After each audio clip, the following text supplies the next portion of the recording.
What's up, Freeheel lifers? Today I'm going to be doing a review of the Voile Manti ski that's brand new for this year in the Voile lineup. I'm really excited about this one to go try it out. Just to kind of give you guys a little bit about myself. I'm about 5'11". I'm about 195 pounds. I'm an aggressive skier and I like to get after it. So that's kind of how I'm going to approach most of the skis that I'm skiing. Although I am fully aware that there's lots of different styles of skiing. So I'm going to try and always talk about it like that in terms of who this ski may be good for and who it may or may not be. I haven't skied it yet, but I'm familiar with the Voile lineup. Just so you guys kind of know, some of the Voile skis I'm not as big a fan of, especially inbounds. The V6, the V8, kind of that lineup. They're awesome backcountry skis. They're softer, especially kind of in the shovel. And so I find at 195 pounds, they flex a little more than I would like them to. I'm more of the mindset, I kind of like a little bit stiffer in the shovel, not too stiff, but I like to kind of go through things and I don't like to get that tip kind of blasting upward when I hit stuff. So if it's really soft out, it kind of doesn't matter. But if I get into crud or kind of variable stuff, I like to have a little bit stiffer shovel. So when Voile came out with the Ultra Vector and the Supercharger the last 2 years or so, I loved them. They kind of serve different purposes. Ultra Vector is a little more narrow, and then the Supercharger is a little bit wider. Manti kind of fits in between that, so I'm thinking it's going to be pretty great in terms of just like an all-around ski. So I'm going to take out the 181 centimeter ski, which is 104 underfoot. Okay, so that 104 underfoot for the Wasatch, which is our main mountain range here in Utah, is a pretty great one quiver ski. So it's not getting into that 110, 115 range, which is more of a powder specific ski. 100 underfoot, closer around that Ultra Vector that I was talking about. Kind of depends on your style, but I think the 104, if you had to go with one, this is probably going to be it. And that's kind of what they're touting it as, a sort of this one quiver, kind of a true quiver killer ski, you know, that you only need one ski for all things. And yeah, so that's kind of where we're at with that. Just to kind of give you guys a little bit of the features, it's got an early rise tip like a lot of the Voiles. I think almost everything in the line kind of has that early rise tip. It's a little bit easier to see when you put both skis together, but what it does is, I think this is probably the greatest invention for Telemark skiers ever, because what it allows is when you're on your inside foot, which is your uphill ski, the one that you're dropping the knee on, this helps plane it upward towards the surface on a soft snow day. Or if you're going through crud, same thing. It's kind of allowing that tip to stay upward. In the past, anybody who has telemarked for a long time and has skied on a ski that doesn't have an early tip rise knows that we can have the famed telly roll, where you hook your inside tip and you end up going somersaulting down the hill. So this is a key feature, I think, to having a great ski, not just for backcountry, but just kind of all around telemark these days. It's not super dramatic. Some people kind of think rocker, non-rocker, and just so you know, rocker and early tip rise, a lot of times it's just interchangeable depending on which company is talking about what. But basically that means that's going to start going rockering up or early tip rise. It's traditional camber underfoot. It's got 18-meter turning radius. So and I guess I didn't really talk about the tail. Tail's a little bit rised, a little bit of tail rise in the back. I generally like this because it releases the tail. It makes it kind of, I like to call it smeary. It's like smearing butter. So on soft days, I like that because I can kind of dish off some speed here and there and kind of smear it out. It's not like a flat tail, stiff race ski or something like that where you get in and you're in that turn and you got to really work to get out of it. This is a really a playful shape I can see.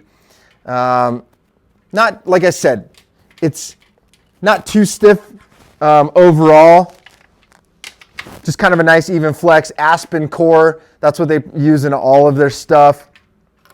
They've kind of got a little mounting area right here. They do a little extra layup for binding retention. Cab construction ski. Not a huge fan of the graphics. I like a little more radical graphics, I guess. These are always kind of a little more plain, so. But hey, some people like them. It's all good. Nothing too fancy though. I'm using the Majo 3.0 binding on this one today when I go out.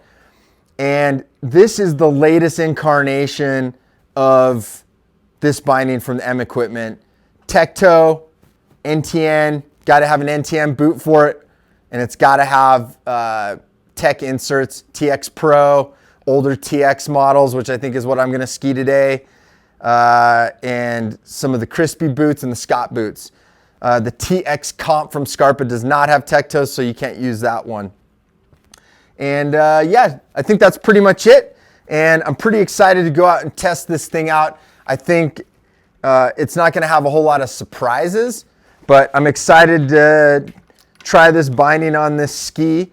And just to kind of give you another idea is, per pair, you're coming at 7 pounds, 11 ounces per pair with the ski only. So I haven't weighed it with the bindings, but I mean, that's a super light setup and a great all around setup. So let's take them up to the hill and check them out, and I'll let you know what I think. All right, so today, this is my first day on the Manti. I'm gonna go check these out from Voile, and also trying the Majo 3.0. So this is my first time stepping in. I kind of want to see how it goes. They got rid of the little, well, the kickstand's still there, but you don't need it to step in this year, and then they changed the toe. So let's give it a shot, see how it goes.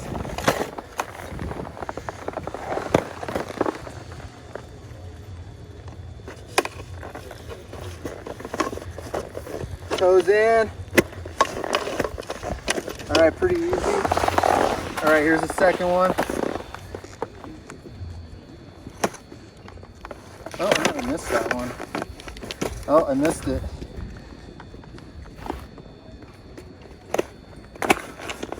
All right, pretty good. Super easy to step in. Nothing too complicated. So I guess get a little improvement. I kind of botched the second toe, but yeah, other than that, pretty good to go. So yeah, let's go see how they ski.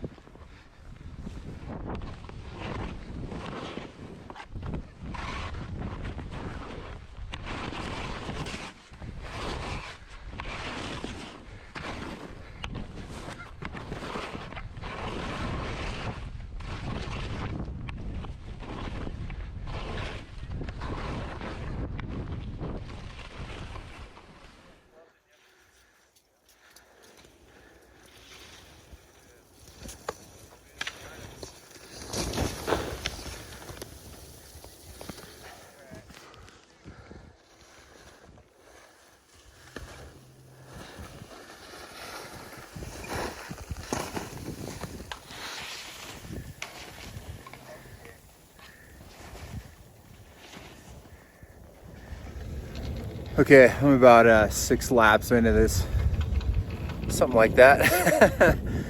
So, kind of got into some more like hard pack, tight turns. These things are ripping. For a little bit fatter ski, the swing weight's so light that you can really flip them around. You know, if you got to do like a jump turn or just keeping it real tight. So,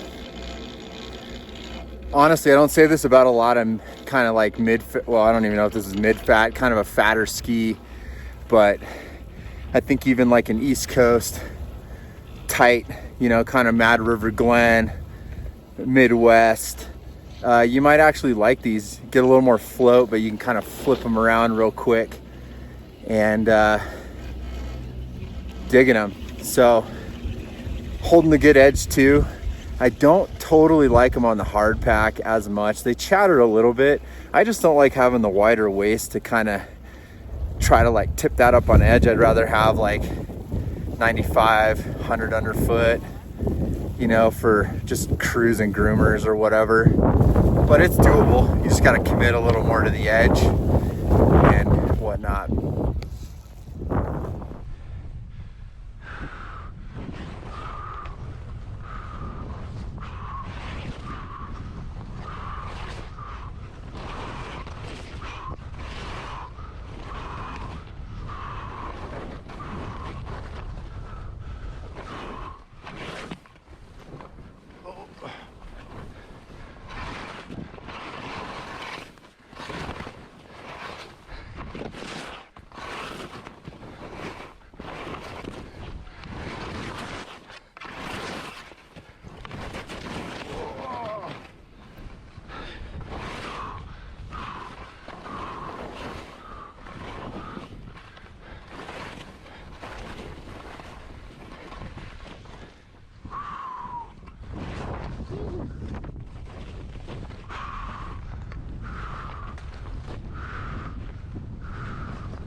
All right, just got back to the car.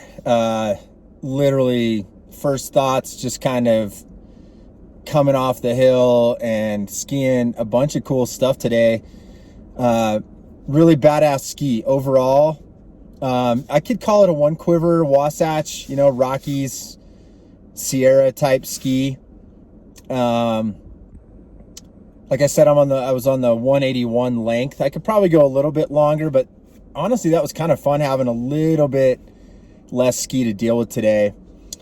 Last couple runs were great. Went on some much steeper stuff, tighter trees for out west, with a little bit of soft snow and kind of that firm underneath I was talking about. Everything skied really well, holds an edge great. I like the tail being a little bit softer. Again, it's more playful, just I can kind of smear it out. You're not just like hooking into an edge and getting taken away. So it's a little more playful that way. Super poppy, plenty of camber to kind of hop between turns, and kind of that nice active disengagement as you're kind of switching from one turn to the next.